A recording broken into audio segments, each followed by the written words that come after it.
To Ethiopia, where the warring sides, the Ethiopian federal government and the Ethiopian People's Liberation Front, or TPLF, in the northern region, have accepted an invitation by the African Union to start peace talks to end an almost two-year-long war. The talks are set to start this weekend in South Africa. Fighting in Tigray state resumed in August, breaking a 5-month humanitarian truce. The upsurge has also brought in troops from neighboring Eritrea who are backing the Ethiopian government army. The talks will include the former presidents of Nigeria and Kenya, Olusegun Obasanjo and Uhuru Kenyatta, who are acting as mediators. Now, here in Nigeria, President Muhammadu Buhari has met the 23 released passengers who were kidnapped from a train more than 6 months ago.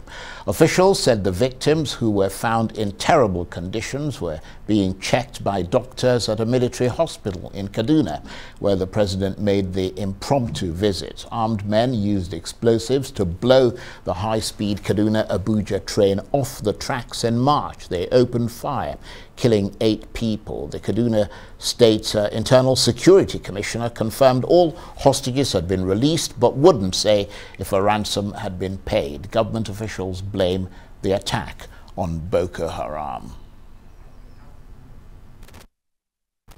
Well, from all this, we can speak now to Arise's Director of News and Political Editor, Sumner Sambo, who joins me in the studio. Good to see you, Sumner. And these were the last batch of people who were taken in that attack on the Abuja-Kaduna train.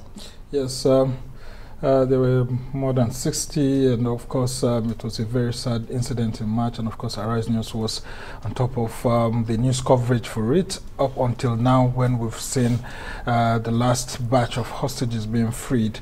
Not freed because of a military action, but based on some negotiations put together by a committee that was put together by the Chief of Defense Staff discreetly, and it wasn't announced to the nation. I mean, the committee was only known just yesterday, when it was mentioned by the secretary of the committee that they had reached an accord, and of course those remaining 23 hostages have been released. Now, the latest information we have is that they won't be released to their families right away, despite meeting with the president, that they're still at the military facility where they're undergoing health checks, and of course, the psychological impact of having been with the terrorists for so long.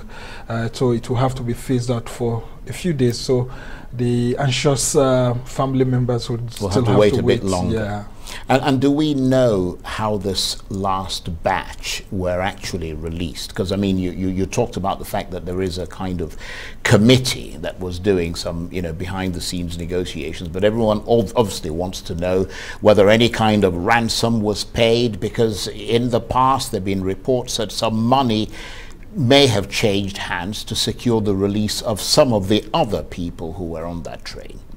Yes, the government hasn't come out to say that ransom was paid, but I mean, if you follow the backroom channels, you hear lots of information going around that, something had to be done before all of these people were released, because these groups, the terrorist groups, don't release people like this without something being done. Although we've seen an increased bombardment, and the security force is making gains of recent when it comes to killing them, displacing the terrorists, and then hitting their camps. But there's no mention of military force being used to secure. The president had in August, sometime in August, when that trending video came out where the terrorists were actually beating some of these hostages. The president has said that, look, the military had the option of using force. They knew where their location was, but they wouldn't use lethal force. They would have to use non-kinetic processes, because if they use lethal force, they won't get the hostages alive, and of course it will be a collateral damage for everyone. And so they had to adopt this backroom channel to be able to negotiate. And of course, with the way we know these things happening in the past, some monies would have exchanged hands. And then, for example, there's a divisional police officer who was released just earlier this morning in Kaduna State too. The terrorists had set 250 million naira bounty on him, and then eventually it was reduced to about 100 million. But we learned that some monies exchanged hands, and of course he had to be released. So yes, while the government will not come out and commit to payment. It is monies. probable that money it was is very, very right. probable. And these are just the most well-known of the latest kidnappings. You mentioned the police man in that region, but these are not the only ones at all in Nigeria, because abductions of people in this country have sadly become commonplace. Yeah. I mean, specifically in the north, for example, there are several abductions that happen. Just in there's a village yesterday, for example, in Kebbi State, where people were trying to move away from one part of the area, including areas like Zamfara State, and then in trying to run away from the bandits. Yeah, they drowned. Yeah, they drowned and all of that. And then in the midst of that, some people are trying to run away from one group of the terrorists who run into another group. And then you have instances where some specific terrorist groups abduct certain persons and use them to trade to bigger terrorist groups. And so people are being sold like commodities. But the good thing is that the military is actually doing something about it. We've seen increased bombardments. The military has gone into certain areas that used to be very difficult for them to go into. Previously, we used to hear most of the military personnel telling us that because it's rainy season in Nigeria, it's difficult for the army to be able to get to certain areas. But we've seen some improvement with, for example, the general officer commanding the 1st Division of the Nigerian Army right from Kaduna. They're entering into areas where, I mean, it's difficult to get into such terrains because of the rainy season, but we've seen an increased successes being achieved because the military have got the air component, and then of course increased armament. And President Buhari had to be boasting about it today that, I mean, we've seen unprecedented investment in the military, with more kits, with more armament and all of that being made available. Yes, he has a point there, but are there people still under the captivity of the kidnappers? Yeah, there are some in their tens, there are some even in hundreds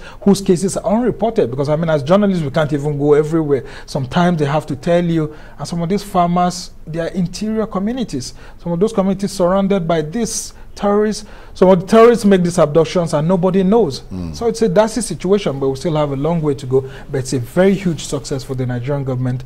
And then, of course, it will be a relief for the Governing All Progressives Congress, especially now that they will have to use the Abuja-Kaduna train to probably, after reopening it, say that, look, it's one of their signposts as the infrastructure that they've put on ground. Because if it had remained closed, I mean, it would have been a big slap on the APC that the Abuja-Kaduna train services have not resumed because of terrorists. Sumner, thank you very much indeed. Sumner Sambo is Arise's Director of News for Abuja.